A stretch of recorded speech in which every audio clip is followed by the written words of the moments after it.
You're back for part 3? Or maybe this is your first video you've watched. Either way, I really appreciate you watching. I'm FisherMN, and I'm in part 3 of a 4-part series of my 4 biggest bass from the summer 2017 fishing season. As you can see, the campfire is still going, so let's get right into it. My previous 2 videos I talked about some of the equipment that I was using while I caught my big fish. In this video, the equipment is the same as my part 2 video. And I'll put a reminder on the screen of what I was using when I caught this fish.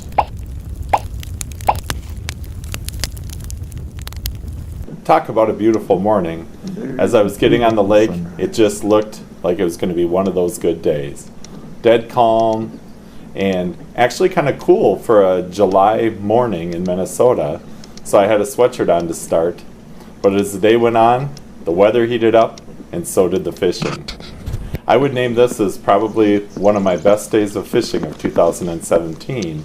And to see the whole trip, I'll have a link in the description below, because I did a separate video for the whole trip.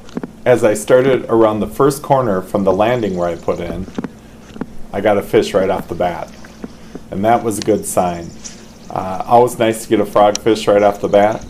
And this was a decent, kind of chunky 2.5 pounder.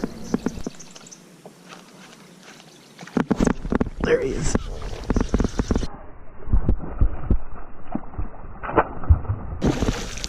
Nice. Good start.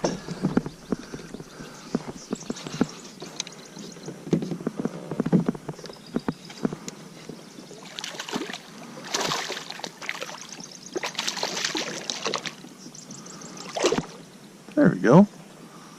How about that? Came up after it. Came back.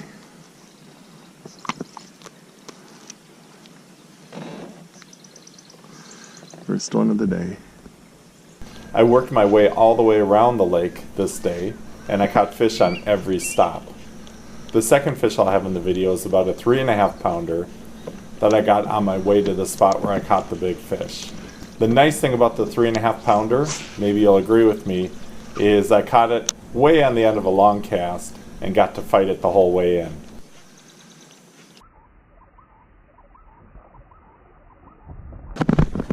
There we go. It's a nice one. Come on.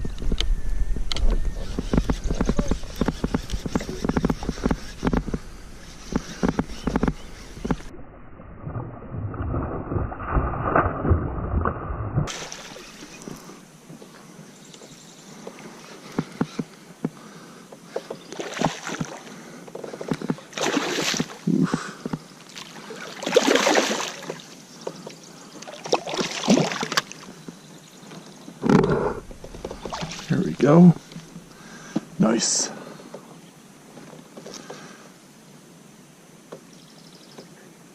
£3, 11 ounces. Wow. Nice. There we go. You might have noticed with the previous 2 fish, I had my bright green frog on that I highlighted in the first video that I posted in my 4-part series. But as the sun was coming up, I wanted a more natural presentation. So I decided to put on my Booyah Pat Crasher frog. No matter what type of lure you're fishing with, it's always a good idea to kind of go with the changing conditions and make a lure switch if you need to. This day it paid off.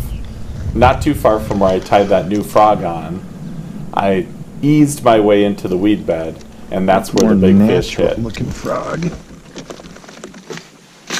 As the sun's coming out.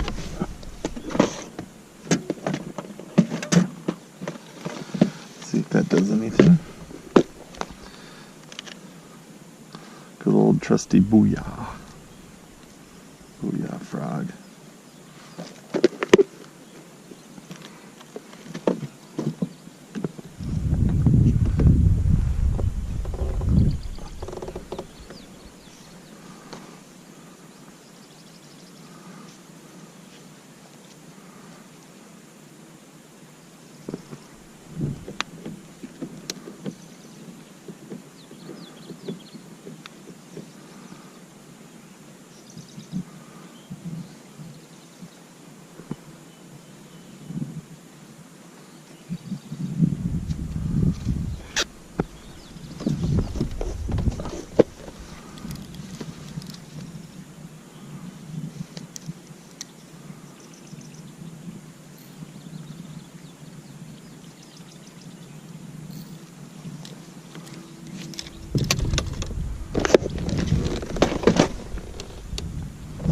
sometimes taking a couple extra seconds to put a different lure on can make all the difference. Let's see what happens today.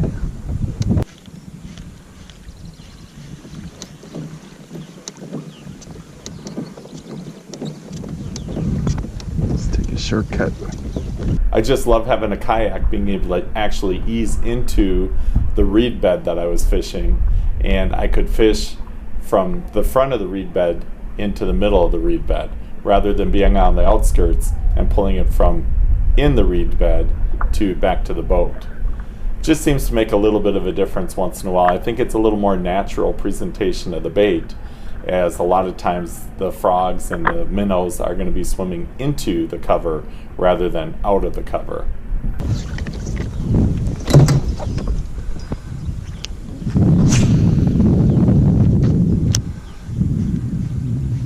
You can see my frog landed about 3 or 4 feet from the edge of the reeds, and right away I got a hit on it. Now, a lot of times if I get a bump, I'm going to pull it right back in and cast it right back to that spot so that it kind of plops down and that fish's attention is caught again. But this time it didn't move very far, so I just kind of left it in that same area, and that big fish came back and he didn't miss it the second time, and the fight was on. There we go. It's a nice one. Come on.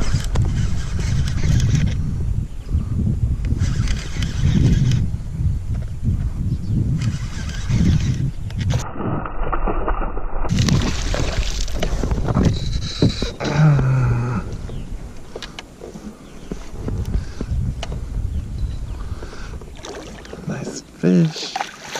It's a nice fish.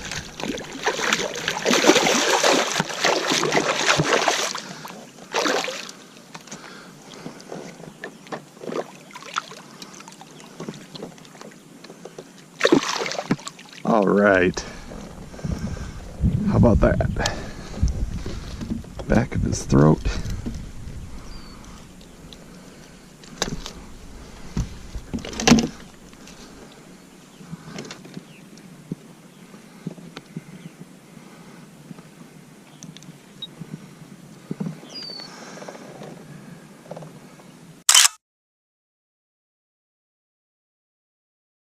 Let's see if we made the 4-pound mark.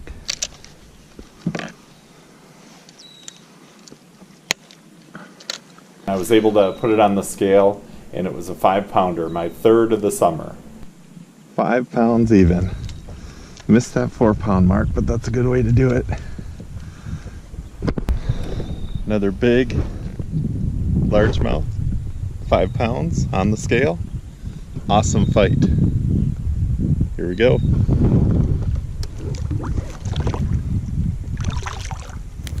I really appreciate you watching this video.